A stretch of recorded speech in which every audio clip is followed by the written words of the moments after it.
You mentioned, and I was struck by the sympathetic portrayal of the U-boat captain who ruthlessly torpedoes a boat full of civilians. And I just would love to hear you talk about, did you have any ambivalence about I have a lot of sympathy for odd people. What could I tell you? You know, muggers. It's just no. What I mean there is that this guy was doing what he was doing for his country. You know, he was a soldier. He was in a submarine.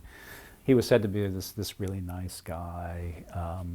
You know, he had Christmas for his people at the bottom of the ocean on the first night out on patrol. He was just he's the kind of guy you would want to go out and have a beer with. He was not, you know, a campy 1920s silent film submarine commander, you know, like, well, I'm going to destroy the, you know, Lusitania, you know. And so, but what I love about history is that I don't believe that anybody is sort of an unalloyed hero. And whenever I read anything that suggests that somebody is that kind of hero, you know too much about people to ever buy into the idea that heroism is that consistent throughout somebody's life, is that homogeneous. What I love is nuance. I love characters with warts, you know. Like when I did in The Garden of Beasts, you know, people would, I can't tell you how many people would come up to me and were highly critical of me even having Martha Dodd in the book because she was such a flirt and such a whatever. And I'm like, this is what it was. You know, I'm not going to change the story. This is it. This is nuance. This is history. And you know, or like, why wasn't Dodd more? Why didn't you have Dodd be more judgmental of the Nazis? Well, he wasn't. You know what I mean? So I'm into that kind of thing. And in this case, it just happened to be that the submarine commander.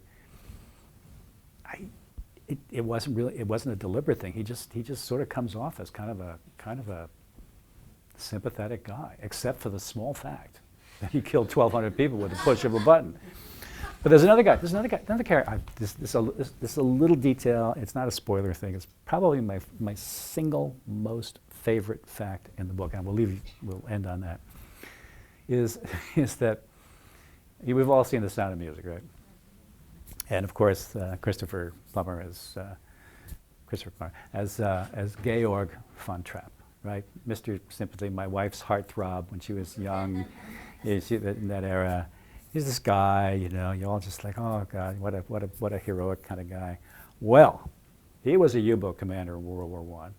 One of his early attacks was against a French cruiser. Attacked that cruiser, pressed a button, 500 people dead. 500 people dead. He was a brutal submarine commander. So think about that the next time. The next time you see Maria and Georg in that charming little scene by the gazebo, and she's like, here I am, standing here, loving you. Anyway.